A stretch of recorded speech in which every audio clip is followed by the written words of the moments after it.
Ayun, so what's up mga ka-food trip? This is Sir Jeffrey's Kitchen and good morning sa inyong lahat. So ngayon ay magluto tayo ng broccoli with chicken breast. So yun yung ating agahan at ibabaon na rin natin mamayang tanghalian. So tara, samahan nyo ako magluto tayo. Ayun, so unahin lang nating hiwain ang ating sibuyas. Ayan, so medyo malaki-laki yung sibuyas na nabili natin. Tanggalin lang natin ang balat at hiwain lang natin ito sa maliliit. Ayan.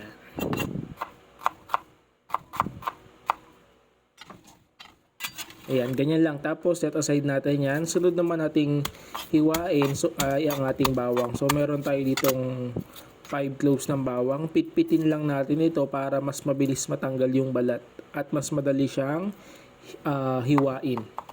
Ayan, so chop lang natin siya ng maliliit din. Ayan, parang ganyan lang. Ayan, so pagkatapos niyan, set aside lang natin to. Kasunod naman ay ang ating paboritong carrots. Ayan, tagalan lang natin ng balat. Dalawa yan. So, yung isa medyo pinutulan natin kasi merong nasirang konti kasi medyo natagalan sa rep. Yan. So, kayo ba? Kumakain ba kayo ng carrots na hilaw? Diba? Napaka matamis-tamis ang sarap niyang papakin. Ayan. Tapos, hiwain lang natin ito ng parang triangle. Ganyan lang.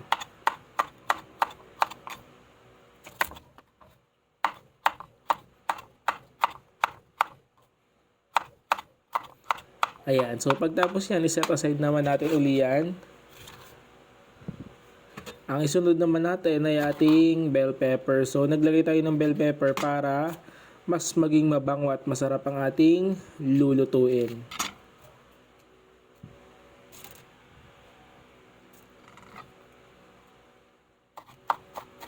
Ayan, hiwain lang natin siya ng pahaba na medyo maninipis. Para kahit kapag ahon natin kasi ito ilalagay, so crispy pa siya at napakabango at napakasarap nito. Ayan, tapos set aside natin. Ngayon naman ay yung ating cauliflower. Ayan, 'di ba?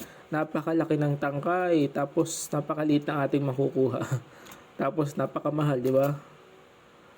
Pero wala tayong magagawa kasi ganyan talaga. Pero napaka-healthy nito.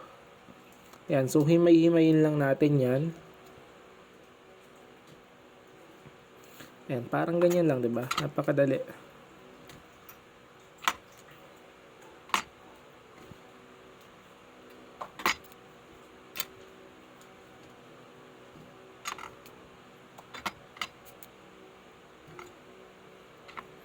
Ayan, so pagtapos natin dito ay set aside na natin to. So konti lang siya kaya tayo ay may nilagay na carrots, bell pepper at iba pang gulay.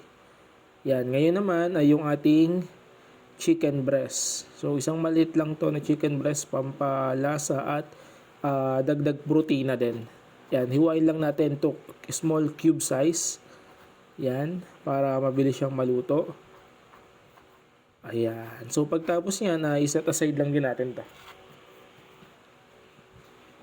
Ngayon naman, nagpainit lang tayo ng kawali tapos naglagay tayo ng 2 tablespoon ng canola oil. Tapos isunod na agad natin ang ating sibuyas at gisa-gisahin lang natin to. Ilang segundo lamang isunod na rin natin ang ating bawang. Yan. So gisa-gisahin lang natin to hanggang lumabas yung aroma or medyo brown ang ating bawang at sibuyas.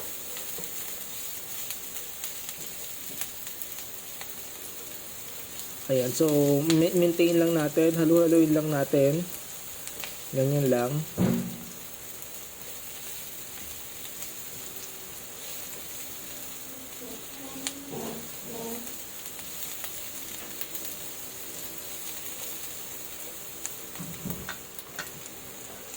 Ayan, so kapag medyo mapula na yung ating bawang, isunod na agad natin yung hiniwa nating konting chicken breast na pampalasa at pampakulay sa ating lulutuin. Yan, tapos maglagay pa tayo ng konting paminta din para habang ginigisa natin tong chicken breast na to ay magkaroon na siya ng lasa. Ayan, so gisahin lang natin hanggang sa maluto ang bawat bahagi ng ating manok.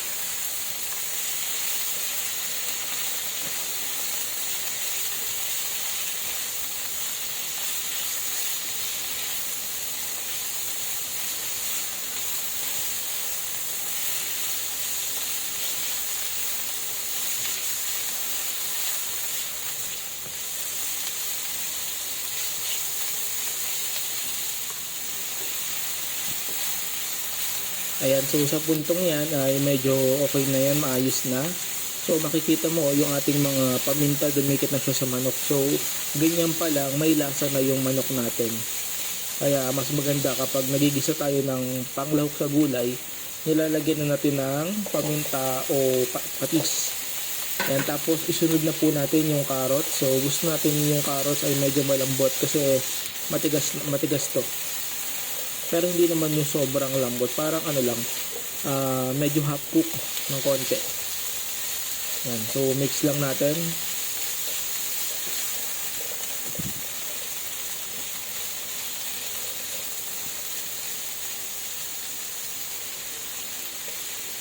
Ayan. So, maglalagay din tayo ng kalahating Knorr chicken cubes. Para hindi na tayo maglagay masyado ng iba pang pampalasa kasi ito pa lang sa chicken cubes na to ay manunot na yung lasa sa ating mga gulay.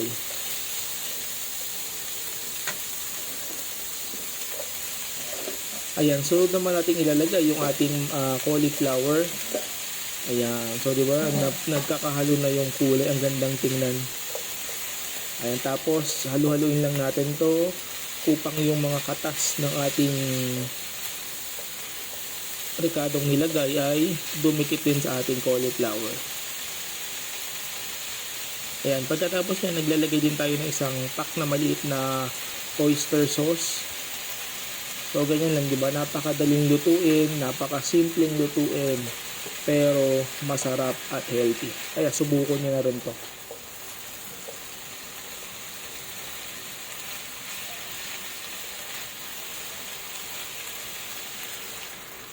Yan. So, naglagay tayo ng 1/2 cup ng water.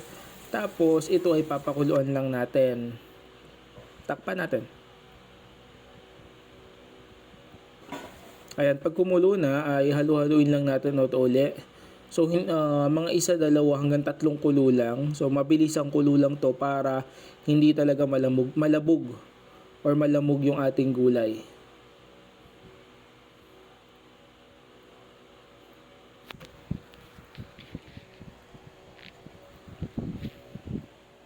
Ayan, so tikman natin kung okay na para kung hindi pa ay maaari tayong maglagdagay pa ng iba pang rekado. Ayan, kung okay naman na ay isunod na agad natin yung ating bell pepper para mas maging mabango at masarap at presentable ang ating ulam. Ayan, pagtapos ito takpan natin lang, 1 kulo na lang yan, okay na yan. Ayan, so kumulo na siya ulit tapos haluin lang natin siya ng konti. Ayan, napakaganda sa paningin, di ba? Kasi makulay, healthy. Yung kulay orange, may green na konti yung ating bell pepper, tapos yung ating cauliflower na medyo puti.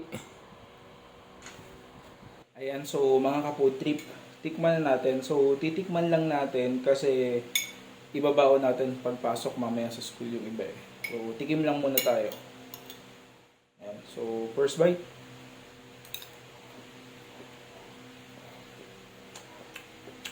Sarap.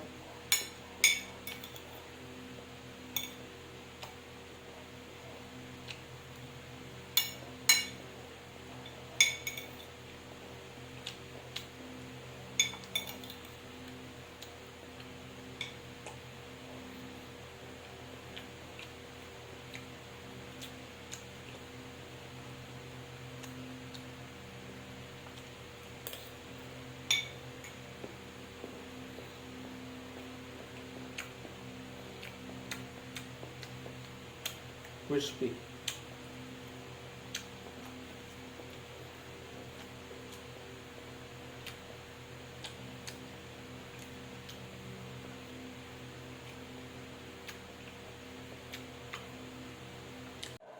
Ayan, so mga ka-food trip, ito yung baon natin.